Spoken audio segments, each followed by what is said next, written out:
Adanya kemungkinan Amerika Serikat akan melarang impor minyak mentah dari Rusia, telah memicu lonjakan harga minyak mentah jenis Brent menjadi hampir $140 per barel, level tertinggi sejak 2008.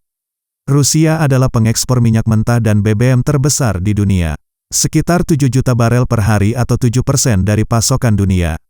Pelarangan impor yang menjadi wacana tersebut belum pernah terjadi sebelumnya, memacu harga yang sudah meroket dan berisiko mengalami guncangan inflasi.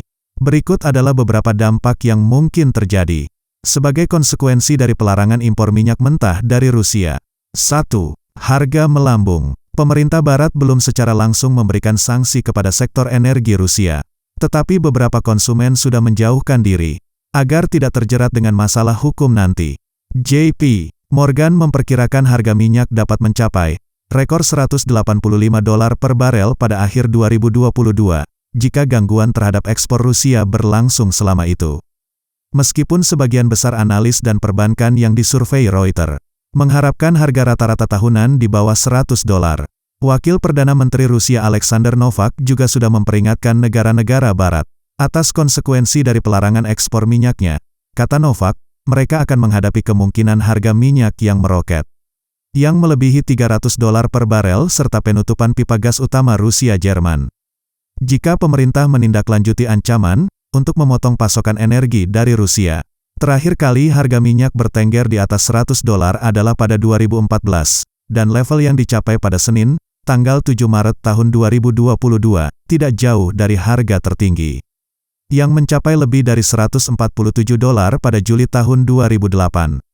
Perang berkepanjangan yang menyebabkan gangguan luas pada pasokan komoditas dapat membuat Brent bergerak di atas $150 per barel, kata Giovanni Stanovo, analis komoditas di UBS. 2. Inflasi. Harga gas alam mencapai level tertinggi sepanjang masa, sehingga mengakibatkan harga biaya energi melonjak drastis. Hal tersebut akan mendorong inflasi di atas 7% di kedua sisi Atlantik dalam beberapa bulan mendatang, sehingga mengikis kemampuan daya beli rumah tangga.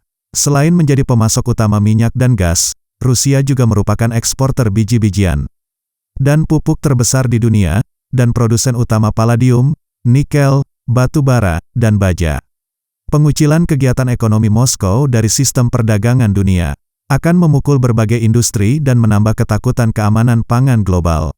3. Hambat pertumbuhan. Pelarangan impor minyak Rusia akan semakin memperlambat pemulihan global, yang baru saja membaik dari dampak pandemi virus corona.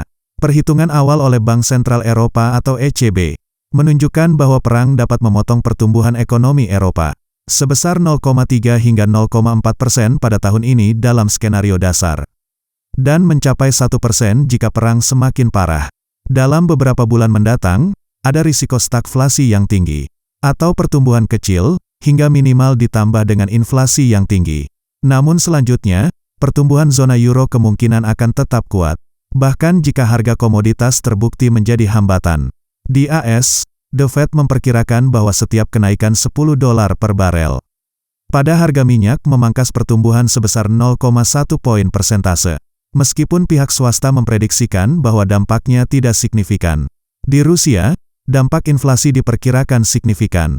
JP Morgan memperkirakan bahwa ekonominya akan berkontraksi sebesar 12,5%. 4. Dampak ke bank sentral. Untuk Bank Sentral AS, Federal Reserve, dampak inflasi telah terbukti sangat besar. Dan Ketua Federal Reserve Jerome Powell mengatakan bahwa suku bunga perlu dinaikkan pada bulan ini, menambah tekanan pada peminjam. Untuk ECB, urgensi tindakan kebijakan tidak terlalu akut, karena pasar tenaga kerja masih menikmati kapasitas cadangan, dan hanya ada sedikit inflasi yang tumbuh di dalam negeri. 5. Energi alternatif meningkatkan konsumsi bahan bakar fosil setelah merosot parah saat pandemi. Sementara pasokan energi di seluruh dunia masih terbatas, membuat pembuat kebijakan akan berada di bawah tekanan untuk meningkatkan pasokan. Meskipun mereka sebelumnya berkomitmen untuk mendukung energi hijau, kebuntuan Rusia dan Barat dapat memperkuat hubungan Moskow dengan Beijing, tetapi infrastruktur energi antara kedua negara masih sedikit. Meskipun manuver Rusia ke timur, Rusia telah mempercepat kerjasama gas dengan China melalui infrastruktur gas, tetapi semua perkembangan ini masih dalam tahap awal. Dibandingkan dengan pasar yang matang di Eropa, kata Kahoyu, analis utama Asia di konsultan risiko Verisma Plecherov. Energi terbarukan bisa mendapatkan dorongan dalam jangka menengah hingga panjang karena negara-negara berusaha untuk melepaskan diri dari energi Rusia. Kita harus mengambil subsidi yang sekarang kita curahkan untuk gas alam, batu bara, dan minyak bumi, dan memasukkannya ke dalam pembangkit energi terbarukan, mobilitas listrik, dan infrastruktur pengisian mobil listrik, pompa panas, peningkatan efisiensi gedung. Kata Wolfgang Ketter, profesor di Rotterdam School of Management di Universitas Rasmus di Belanda.